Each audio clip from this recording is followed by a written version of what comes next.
పంచాయతీ ఎన్నికల్లో అధికార కాంగ్రెస్ పార్టీ జోరు చూపించింది. 3 విడతల్లోనూ సత్తా చాటి విపక్షాలపై స్పష్టమైన ఆధిక్యాన్ని కనబర్చింది. రాష్ట్ర వ్యాప్తంగా మొత్తం 12,719 గ్రామ పంచాయతీలకు 3 దశల్లో జరిగిన ఎన్నికల్లో 7,093 స్థానాల్లో గెలిచి ఛాంపియన్గా నిలిచింది. 3,488 సీట్లతో బీఆర్ఎస్ ఉనికి చాటుకోగా బీజేపీ 699 స్థానాలతో సరిపెట్టుకుంది.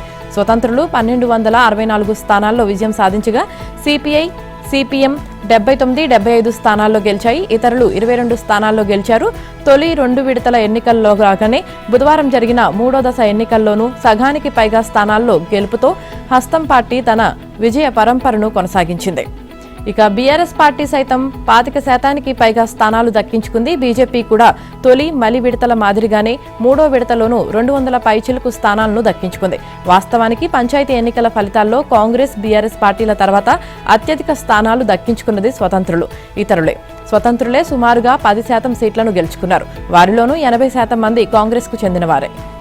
గ్రామ పంచాయతీ ఎన్నికల్లో కాంగ్రెస్ పార్టీ అభ్యర్థుల నిర్ణయంలో మంత్రులు, కాంగ్రెస్ పార్టీ ఎమ్మెల్యేలు ప్రముఖ పాత్ర పోషించారు. అయితే అనేక గ్రామాల్లో వారు స్థానిక కార్యకర్తల అభిష్టానానికి భిన్నంగా అభ్యర్థులను ఎంపిక చేశారు. దాంతో ఆయా గ్రామాల్లో కాంగ్రెస్ పార్టీ నేతలే రెబల్స్ గా బరిలోకి దిగి సొంత పార్టీ అభ్యర్థులపైనే గెలిచారు. ప్రమాణ స్వీకారం నాటికి వారంతా కాంగ్రెస్ పార్టీలో చేరనున్నారని పార్టీ వర్గాలు తెలిపాయి. వీరందరినీ కలిపితే పంచాయతీల్లో 64% కాంగ్రెస్ ఖాతాలోకే చేరనున్నట్లు పార్టీ వర్గాలు తెలిపాయి. ఇక 3 విడతల్లోనూ కలిపి బీఆర్ఎస్ పార్టీ ఖాతాలో 27.4%, బీజేపీకి 5.5% సర్పంచ్ స్థానాలు దక్కాయి. చివరి విడత పంచాయతీ ఎన్నికల నేపథ్యంలో పలు చోట్ల ఘర్షణలు చోటు చేసుకున్నాయి. బీఆర్ఎస్, కాంగ్రెస్ మద్దతుదారుల మధ్య గొడవలు జరిగాయి. జగిత్యాల జిల్లా వెల్గటూరు మండలం పైడిపల్లిలో ఓట్ల లెక్కింపు సందర్భంగా తీవ్ర ఉద్రిక్తత చోటు చేసుకుంది. బీఆర్ఎస్ మద్దతుదారు గంగుల మంగ 32 ఓట్ల మెజార్టీతో గెలిచినట్లు ఎన్నికల అధికారులు ప్రకటించగా సమీప ప్రత్యర్థి కాంగ్రెస్ మద్దతుదారు మమత రీకౌంటింగ్ కు డిమాండ్ చేశారు. ఓట్ల తేడా ఎక్కువగానే ఉందంటూ అధికారులు రీకౌంటింగ్ కు అంగీకరించలేదు. దీనితో ఓట్ల లెక్కింపులో అవకతవకలు జరిగాయంటూ మమత, ఆమె అనుచరులు, మద్దతుదారులు ఆందోళనకు దిగారు. ఎన్నికల అధికారులు బ్యాలెట్ బాక్సులు బయటికి వెళ్లకుండా పోలింగ్ కేంద్రం ఎదుట 2 గంటలకు పైగా బైఠాయించారు. ఈ క్రమంలో ఆందోళన చేస్తున్న వారికి పోలీసులకు మధ్య వాగ్వాదం జరిగి తోపులాట, ఘర్షణ మొదలయ్యాయి. వారిని చెదరగొట్టేందుకు పోలీసులు లాఠీచార్జ్ చేయగా ఆందోళనకారులు రాళ్లు రువ్వారు. ఒక పోలీస్ అధికారి తలకు, పలువురు గ్రామస్తులకు గాయాలయ్యాయి. పరిస్థితి అదుపులోకి తెచ్చేందుకు పోలీసులు గాల్లోకి కాల్పులు జరిపారు. కొంతమందిని అదుపులోకి తీసుకున్నారు. వికారాబాద్ జిల్లా పరిగి మండలం మాధారంలో బీఆర్ఎస్, కాంగ్రెస్ వర్గాలు దాడులకు దిగాయి. ఈ క్రమంలో కాంగ్రెస్ మద్దతుదారు వెంకటయ్య అనుచరుడు సాయి, మరో వ్యక్తి బీఆర్ఎస్ మద్దతున్న అభ్యర్థి బోయిని రాములకు గాయాలయ్యాయి. పోలీసులు లాఠీచార్జ్ చేసి ఇరు వర్గాలను చెదరగొట్టారు. మీరు బాగా పనిచేశామని అనుకుంటున్నారు, తాను కూడా అదే అనుకుంటున్నాను. కానీ ఆశించిన స్థాయిలో ఫలితాలు రావడం లేదు. మీ పనితీరును ప్రజలు మెచ్చడం లేదు. ఏ ప్రజల కోసం మీరు పనిచేస్తున్నారో వారే మిమ్మల్ని మెచ్చుకోవడం లేదంటే ఎక్కడో ఏదో తేడా ఉంది. అదేమిటో గుర్తించండి, లోపాలు సరిదిద్దుకొని జాగ్రత్తగా పనిచేయండి అని ముఖ్యమంత్రి చంద్రబాబు జిల్లా కలెక్టర్లకు హితబోధ చేశారు. తన సహజ శైలికి విరుద్ధంగా కలెక్టర్ల పనితీరుపై చంద్రబాబు సంచలన వ్యాఖ్యలు చేశారు. గత ప్రభుత్వం నుంచి వారసత్వంగా వచ్చిన అనేక సమస్యలను పరిష్కరించుకుంటూనే ఒకవైపు ప్రజలకు సంక్షేమం అందిస్తున్నాం, మరోవైపు రాష్ట్రాన్ని అభివృద్ధి చేస్తున్నాం. కానీ కలెక్టర్ల పనితీరుపై ప్రజల్లో ఆశించిన స్పందన లేదు అంటూ స్పష్టమైన గణాంకాలు వినిపించారు. సచివాలయంలో మొదలైన జిల్లా కలెక్టర్ల సమావేశంలో సీఎం ఈ వ్యాఖ్యలు చేశారు. ఎప్పుడూ కలెక్టర్లు ఇతర అధికారులపై పల్లెత్తు మాట అనని, వారిపై మాట పడనివ్వని చంద్రబాబు దానికి భిన్నంగా తొలిసారి వారి విషయంలో వాస్తవిక పరిస్థితి ఏమిటనేది స్పష్టం చేశారు. కలెక్టర్ల పనితీరు, జిల్లాలో ప్రజా సంతృప్తి స్థాయి, సంక్షేమ పథకాల అమలు, ఇంకా పరిపాలన, ఈ-ఫైల్ విధానం, రెవెన్యూ అంశాలపై సీఎం ఘాటు వ్యాఖ్యలు చేశారు. కూటమి ప్రభుత్వంపై విశ్వాసం, నమ్మకంతో లక్షల కోట్ల పెట్టుబడులు వస్తున్నాయి. వేగంగా ప్రాజెక్టులు ప్రారంభిస్తున్నాం. కానీ వాటికి అవసరమైన క్లియరెన్సులన్నీ ఆలస్యం అవుతున్నాయన్నారు సీఎం చంద్రబాబు. ఏపీ గురించి దేశమంతా మాట్లాడుకోవాలి, ప్రపంచమంతా మన వైపు చూసే పరిస్థితి రావాలి. ఏపీలో ఏఐ ఉంది, డేటా సెంటర్లు వస్తున్నాయి, క్వాంటమ్ కంప్యూటర్, వాటి ఉత్పత్తి వస్తోంది, స్పేస్, డ్రోన్, ఎలక్ట్రానిక్, ఏరోస్పేస్ సిటీలు, సెమీ కండక్టర్లు వస్తున్నాయి. ప్రపంచంలో డేటా లేక్ పెట్టి సమాచారాన్ని ఒక్క ఏపీలోనే ఇంటిగ్రేటెడ్ చేయడం జరుగుతుందన్నారు. పాలనలో పారదర్శకత, నిర్ణయాల్లో వేగం, టెక్నాలజీ వినియోగం ఇవే ప్రభుత్వ పాలనకు మూల స్తంభాలు అని ముఖ్యమంత్రి చంద్రబాబు పదే చెబుతున్నారు. కానీ ఈ మాటలు జిల్లాల ఎస్పీలకు వినిపించడం లేదు. ప్రభుత్వం డిజిటల్ పాలనకు అత్యంత ప్రాధాన్యం ఇస్తున్నా క్షేత్రస్థాయిలోని కాకీలు మాత్రం కాగితాలకే పరిమితమవుతున్నారని అంటున్నారు. పాలనలో ఏకరూపత కోసం కలెక్టర్లు, ఎస్పీలు తప్పనిసరిగా ఈ గవర్నెన్స్ అందిపుచ్చుకోవాలని ముఖ్యమంత్రి నిరంతరం చెబుతూనే ఉన్నారు. రాష్ట్రంలోని దాదాపు అన్ని జిల్లాల కలెక్టర్లు ఈ ఆదేశాలు పాటిస్తున్నా పోలీస్ యూనిట్లలో మాత్రం విజయవాడ, విశాఖపట్నం కమిషనర్లు, ఏలూరు, మరో 2-3 జిల్లాల ఎస్పీలు మినహా ఇతరులు పట్టించుకోవడం లేదు. ప్రభుత్వం అధికారికంగా జీవో విడుదల చేసి పలుమార్లు ఆదేశాలిచ్చినా పలు జిల్లాల ఎస్పీలు మాత్రం టెక్నాలజీతో మాకేంటి పని అన్నట్లుగా అంటున్నారు. జిల్లాల కలెక్టర్లు, ఎస్పీల సదస్సు సందర్భంగా ప్రభుత్వ ఉన్నతాధికారులు ఈ విషయాన్ని ముఖ్యమంత్రి దృష్టికి తీసుకువచ్చారు. కలెక్టర్లు డిజిటల్ వ్యవస్థలోకి మారినా ఎస్పీలు మాత్రం పేపర్తోనే పనిచేస్తామంటే జిల్లాలో పాలన ఎలా పరుగులు పెడుతుంది, ప్రజలకు వేగవంతమైన సేవలు ఎలా అందుతాయి అని చంద్రబాబు వ్యాఖ్యానించారు. గురువారం జరిగే సమీక్షలో ఈ విషయంలో ఎస్పీలను గట్టిగా హెచ్చరించే అవకాశం ఉంది. వైసీపీ అధికారంలో ఉండగా కీలక పాత్ర పోషించిన పలువురు ముఖ్య నేతల పరిస్థితి ఇప్పుడు అగమ్య గోచరంగా మారింది. ఎన్నికల ముందు పలువురు నియోజకవర్గాలను మార్చేసి జగన్ చెడుగుడు ఆడుకున్నారు. ఇప్పుడు ఆయా నేతలను నిర్దాక్షిణ్యంగా పక్కన పెట్టేశారు. దీంతో వారి పరిస్థితి అగమ్య గోచరంగా మారింది. దీంతో అసంతృప్తులు, అలకలు పెరిగిపోతున్నాయి. మాజీ మంత్రి విడుదల రజనీకి నాడు జగన్ మంత్రి పదవి ఇచ్చారు. 5 ఏళ్ల పాటు ఆమె హవా పార్టీలో కొనసాగింది. చిలకలూరిపేటతో పాటు జిల్లాను సైతం శాసించే స్థాయిలో అప్పట్లో వ్యవహరించారు. అంత చేసినా ఎన్నికల సమయంలో సర్వే పేరిట ఆమెను గుంటూరు పశ్చిమ నియోజకవర్గానికి పంపించారు. ఈ పరిణామంపై ఆమె విస్తుబోయినా చేసేదేమీ లేక పశ్చిమ నుంచి పోటీ చేసి ఓటమి పాలయ్యారు. తాజాగా తనకు మళ్లీ చిలకలూరిపేట కావాలని కోరుతున్నారు. కానీ ఆమె మాటను జగన్ ఏమాత్రం వినిపించుకోవడం లేదని పార్టీ వర్గాలు చెబుతున్నాయి. 2029 ఎన్నికల్లో రేపల్లె నుంచి పోటీ చేయించాలని జగన్ భావిస్తున్నట్లు చెబుతున్నారు. అయితే రాజకీయంగా బలమైన పునాదులు లేని తనను అక్కడకు పంపితే మరోసారి బలిపశువును అవుతానంటూ రజనీ వాపోతున్నారట. సహజంగా ఎన్నికలకు 7 లేదా 6 మాసాల ముందు పార్టీలు అంతర్గత సర్వేలు నిర్వహించి అభ్యర్థుల మార్పులు చేర్పులపై కసరత్తు చేస్తాయి. కానీ 2029లో జరిగే సార్వత్రిక ఎన్నికలపై 2025లోనే జగన్ నిర్ణయానికి రావడం చర్చనీయాంశంగా మారింది.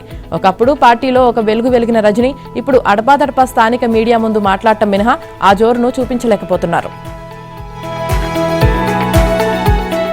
ఆంధ్రప్రదేశ్లో జాతీయ విద్యా విధానం 2020కి అనుగుణంగా మాతృభాష ఆధారంగా వివిధ భాషలను నేర్చుకోవడంపై వినూత్న ప్రయోగాలు జరుగుతున్నాయని యునెస్కో తెలిపింది. భాషా విషయాలు శీర్షికతో మాతృభాష సహా బహుభాషల్లో విద్యపై యునెస్కో స్టేట్ ఆఫ్ ఎడ్యుకేషన్ 2025 నివేదికను విడుదల చేసింది.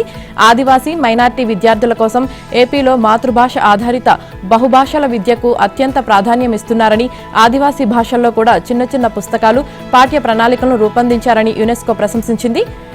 ఏపీలో లిపి, భాష మధ్య సంబంధాలు, డిజిటల్ సంసిద్ధత అత్యధిక స్థాయిలో ఉందని తెలిపింది. డిజిటల్ మౌలిక సదుపాయాలు, బహుభాషలతో కూడిన పుస్తకాలు ఉన్న గ్రంథాలయాలు, అనువాద సౌలభ్యం వల్ల కొత్త మార్గాలు ఏర్పరిచారని పేర్కొంది. రాష్ట్ర స్థాయి విద్య, పరిశోధన, శిక్షణలు, చదువరులకు లక్షిత సూచనలు, యూనివర్సిటీలు, ఎన్జీఓలు, సాంస్కృతిక సంస్థలు, సాంకేతిక బృందాల మధ్య బలమైన భాగస్వామ్యాలు ఉన్నాయని నివేదిక వివరించింది. ఇకపై రైలు బయలుదేరడానికి 10 గంటల ముందే రిజర్వేషన్ చార్ట్ సిద్ధం కానుంది. ప్రయాణికుల్లో అనిశ్చితి తగ్గించి వారు మరింత సజావుగా ప్రయాణ ఏర్పాట్లు చేసుకునేందుకు వీలుగా రైల్వే శాఖ ఈ నిర్ణయం తీసుకుంది. ఈ మేరకు రైల్వే శాఖ తొలిసారిగా రిజర్వేషన్ చార్ట్ రూపొందించే సమయాన్ని సవరించింది. ఇప్పటి వరకు రైలు బయలుదేరడానికి 4 గంటల ముందు మాత్రమే రిజర్వేషన్ చార్ట్ను సిద్ధం చేసేవారు. దీంతో ప్రత్యేకించి వెయిటింగ్ లిస్టులో ఉన్న ప్రయాణికుల్లో చివరి క్షణాల వరకు ఉత్కంఠ కొనసాగేది. 10 గంటల ముందుగా చార్ట్ సిద్ధం చేయడం వల్ల తాత్కాలిక బస, రైల్వే స్టేషన్కు చేరుకునే ఏర్పాట్లు, అవసరమైతే ప్రత్యామ్నాయ ప్రణాళికలు రూపొందించుకునేందుకు ప్రయాణికులకు అవకాశం కలుగుతుందని రైల్వే శాఖ పేర్కొంది. అన్ని రైల్వే జోన్లు దీన్ని తక్షణమే అమల్లోకి తీసుకురావాలని రైల్వే బోర్డు ఆదేశాలు జారీ చేసింది. రైల్లో ప్రయాణించే సమయంలో నిర్దేశిత బరువు దాటిన లగేజీకి ఛార్జీలు చెల్లించాల్సిందేనని రైల్వే మంత్రి అశ్విని వైష్ణవ్ లోక్సభకు తెలిపారు. విమానాల్లో వలె రైల్లోనూ లగేజీకి నిబంధనలను అమలు చేయనున్నారా అని టీడీపీ ఎంపీ వేమిరెడ్డి ప్రభాకర్ రెడ్డి అడిగిన ప్రశ్నకు మంత్రి ఈ మేరకు లిఖితపూర్వక సమాధానం ఇచ్చారు. ప్రస్తుతం క్లాస్ వైజ్గా రైళ్లలో లగేజీకి కనిష్ట, గరిష్ట పరిమితులు అమలు చేస్తున్నట్లు తెలిపారు.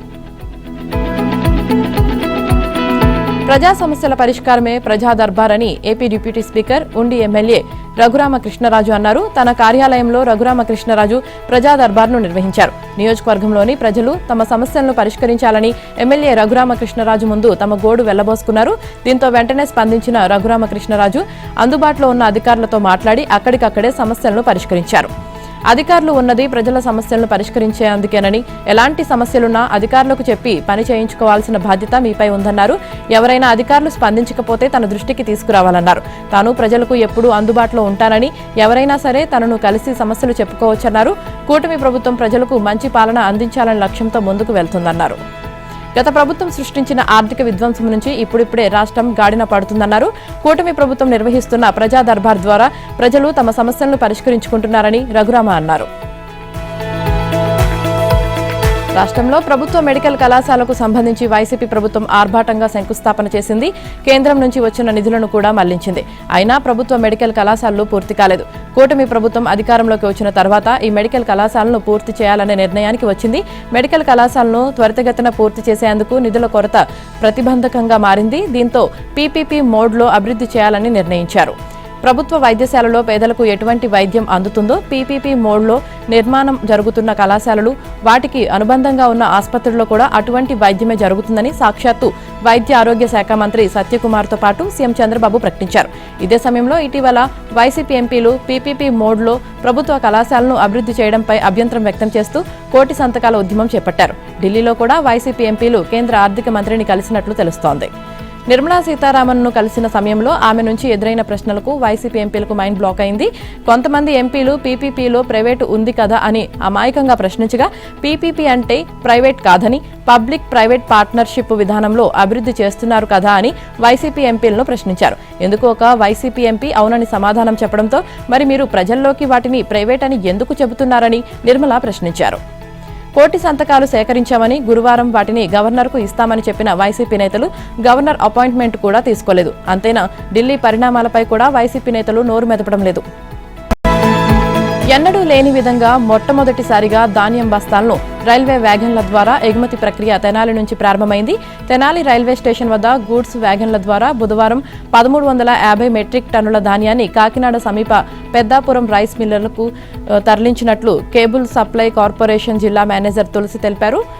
మంత్రి నాదెండ్ల మనోహర్ చొరవతో తెనాలి నుంచి ఈ తరలింపు ప్రక్రియ మొదలు పెట్టామన్నారు. జిల్లాలో 3520 మంది రైతుల నుంచి 26,500 మెట్రిక్ టన్నుల ధాన్యాన్ని సేకరించామని, 63 కోట్లకు గాను 53 కోట్ల రూపాయలు రైతుల ఖాతాల్లో జమ చేస్తామన్నారు డిస్ట్రిక్ట్ మేనేజర్ తులసి.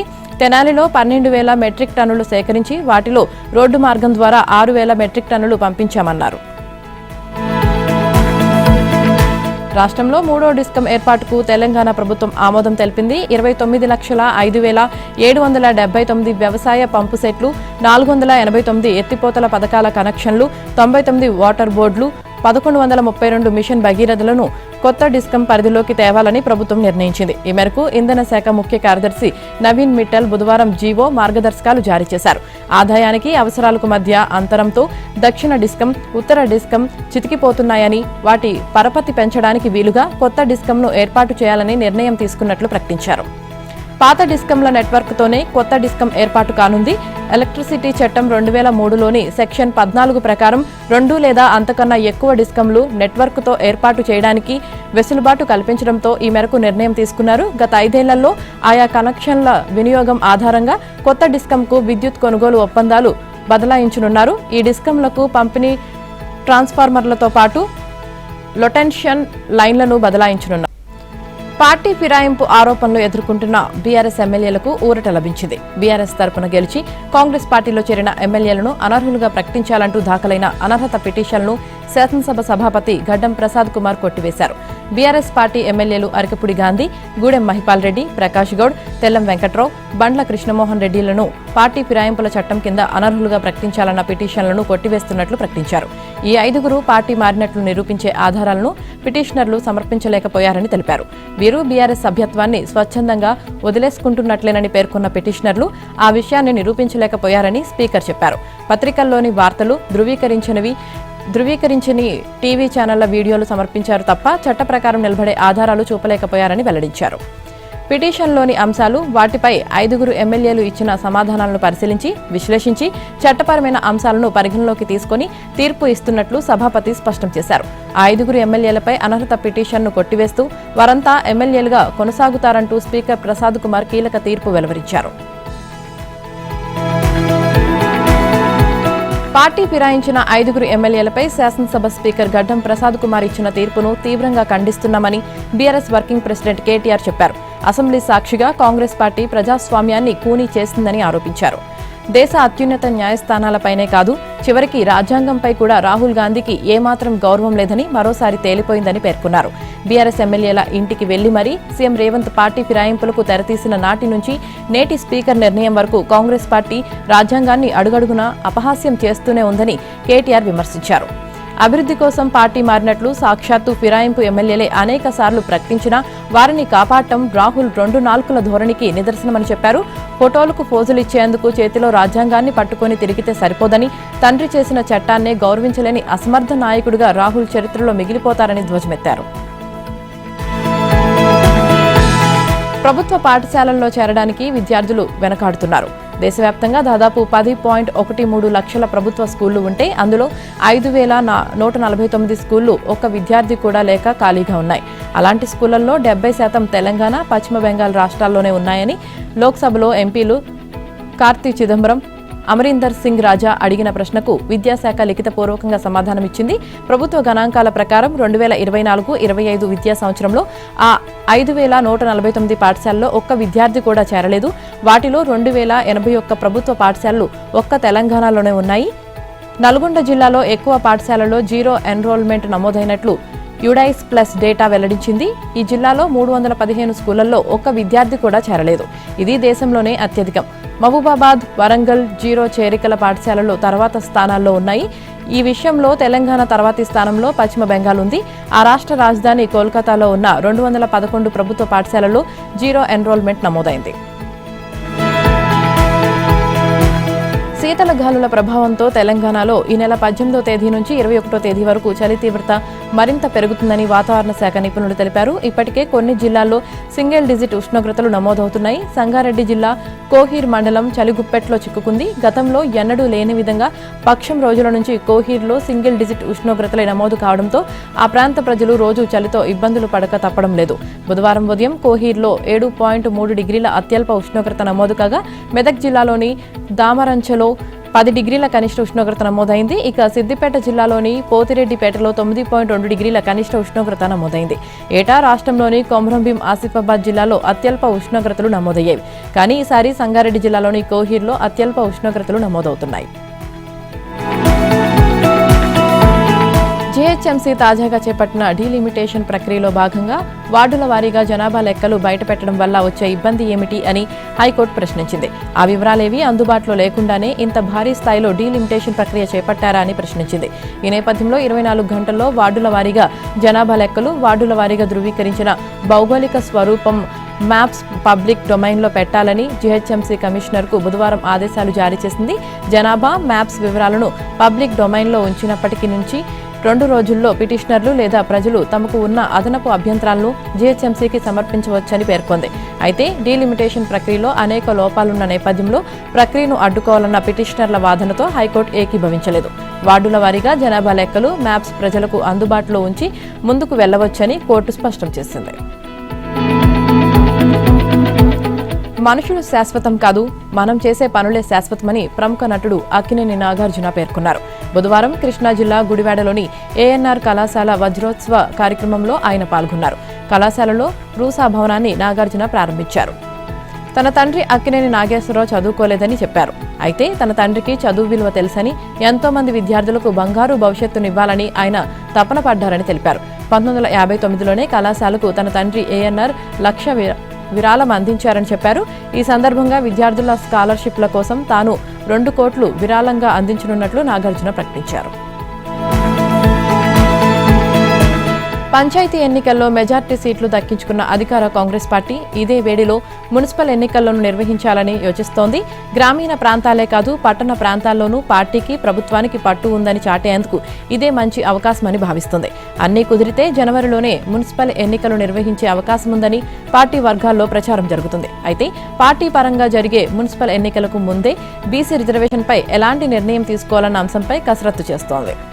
వాస్తవానికి పంచాయతీ ఎన్నికల్లోనే బీసీలకు 42% రిజర్వేషన్ను అమలు చేసేందుకు రేవంత్ రెడ్డి ప్రభుత్వం అన్ని రకాలుగా ప్రయత్నించింది. ఇందుకోసం ప్రత్యేకంగా జీవో 9 జారీ చేసింది. అయితే మొత్తం రిజర్వేషన్లను 50% మించరాదని, పాత రిజర్వేషన్ ప్రకారమే స్థానిక ఎన్నికలకు నిర్వహించుకోవచ్చని స్పష్టం చేసిన కోర్టులు ప్రభుత్వం తీసుకొచ్చిన జీవోను నిలిపివేశాయి. మరోవైపు పంచాయతీలకు పాలక వర్గాలు లేకపోవడంతో కేంద్రం నుంచి రావాల్సిన 3,000 కోట్లు ఆగిపోయాయి. ప్రస్తుత ఆర్థిక సంవత్సరం ముగిసేలోగా ఆ నిధులు రాబట్టుకోవాలని నిర్ణయించిన ప్రభుత్వం పాత రిజర్వేషన్ ప్రకారమే పంచాయతీ ఎన్నికలు నిర్వహించేందుకు వీలుగా మరో జీవో విడుదల చేసింది. ఢిల్లీలో తీవ్ర స్థాయికి చేరుకుంటున్న వాయు కాలుష్య సమస్యపై సుప్రీంకోర్టు కీలక సూచనలు చేసింది. సరిహద్దుల్లోని టోల్ ప్లాజాలు, ట్రాఫిక్ ఆటంకాలు క్యూలకు దారితీసి కాలుష్యాన్ని పెంచుతున్నాయని గుర్తించింది. ఈ నేపథ్యంలో నేషనల్ హైవేస్ పై అథారిటీస్ ఆఫ్ ఇండియాకు నోటీసులు జారీ చేసింది. ఢిల్లీ సరిహద్దుల్లోని 9 టోల్ ప్లాజాలను తాత్కాలికంగా మార్చాలని లేదా సస్పెండ్ చేయాలని సుప్రీంకోర్టు ఆదేశించింది. పీక్ వింటర్లో నెలల్లో అంటే అక్టోబర్ 1 నుంచి జనవరి 31 వరకు టోల్ సేకరణను నిలిపివేయాలని, జనవరి 31 వరకు టోల్ ప్లాజాలు లేకుండా చూడాలని కోర్టు సూచించింది. టోల్ ప్లాజాలను 50 కిలోమీటర్ల దూరంలో ఏర్పాటు చేయాలని, ఇది ట్రాఫిక్ డైవర్ట్ చేసి కాలుష్యాన్ని తగ్గిస్తుందని సుప్రీంకోర్టు పేర్కొంది. కాలుష్య సమస్యకు నిపుణులు మాత్రమే శాశ్వత పరిష్కారాలు సూచించగలరని న్యాయస్థానం అభిప్రాయపడింది. మరోవైపు ఢిల్లీలో వాయు కాలుష్యం తీవ్రత కొనసాగుతుంది. ఎయిర్ క్వాలిటీ ఇండెక్స్ సగటున 344 పాయింట్లుగా నమోదవుతుంది. కాలుష్యానికి తోడు పొగమంచు కూడా విపరీతంగా కమ్మేయడంతో ప్రజలు తీవ్ర ఇబ్బందులు పడుతున్నారు. గ్రాఫ్ 4 చర్యలు తీసుకుంటున్నప్పటికీ ఫలితం కనిపించడం లేదు. కాలుష్య నియంత్రణకు తీసుకుంటున్న చర్యలేవి ఫలించకపోవడంతో మంత్రి ప్రజలకు క్షమాపణలు చెప్పారు. వాయు కాలుష్యం, పొగమంచు కారణంగా వాహనదారులు, మార్నింగ్ వాకర్స్ తీవ్ర ఇబ్బందులు పడుతున్నారు. శ్వాసకోశ ఇబ్బందులు ఎదుర్కొంటున్నారు. ఢిల్లీలో రాత్రి ఉష్ణోగ్రతలు 8 డిగ్రీలకు పడిపోతున్నాయి. ఉదయం దట్టంగా పొగమంచు కమ్మేస్తుంది. దీంతో 50 మీటర్ల కన్నా ఎక్కువ దూరంలో వెళ్తున్న వాహనాలు కూడా కనిపించని పరిస్థితి ఏర్పడింది. ఈ పొగమంచు విమానాలు, రైళ్ల రాకపోకలపై తీవ్ర ప్రభావం చూపుతోంది. కాలుష్యాన్ని తగ్గించడం కోసం ప్రభుత్వం కఠిన చర్యలు తీసుకుంటుంది. ఇందులో భాగంగానే పొల్యూషన్ అండర్ కంట్రోల్ సర్టిఫికేట్ ఉన్న వాహనాలకు మాత్రమే ఇంధనాన్ని అమ్మనుంది. ఢిల్లీ వ్యాప్తంగా బొగ్గు, వంట చెరుకుతో తయారు చేసే తందూరి రోటీలపై బ్యాన్ విధించింది.